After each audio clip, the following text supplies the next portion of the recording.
Young tiger NTR స్వర్గీయ నందమూరి తారక రామారావు మనవడిగా నందమూరి వంశం third generation హీరోగా సినీ రంగ ప్రవేశం చేశాడు.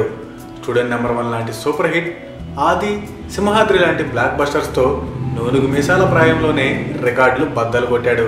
పవర్ఫుల్ డైలాగ్స్, అద్భుతమైన యాక్టింగ్తో తిరుగులేని మాస్ ఇమేజ్ని సొంతం చేసుకున్నాడు.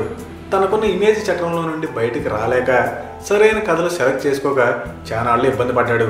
టెంపర్తో రూట్ మార్చి నాన్నకు ప్రేమతోతో ఫస్ట్ టైం 50cr క్లబ్లోకి ఎంటర్ అయ్యాడు.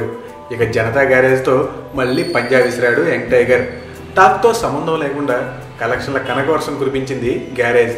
ఫస్ట్ టైం మలయాళంలోనూ రిలీజ్ అయిన గ్యారేజ్ 120 కోట్లకి పైగా గ్రాస్, 80 కోట్ల షేర్తో టాలీవుడ్ టాప్ 3లో ప్లేస్ దక్కించుకుంది.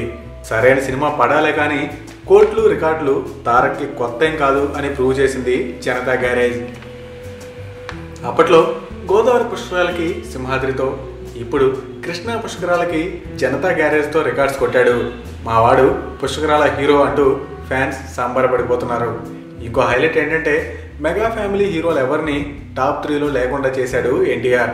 ఫస్ట్, సెకండ్ ప్లేసుల్లో బాహుబలి, శ్రీమంతుడు ఉండగా 4th అత్తారింటికి దారేది, 5thలో మగధీర ఉన్నాయి.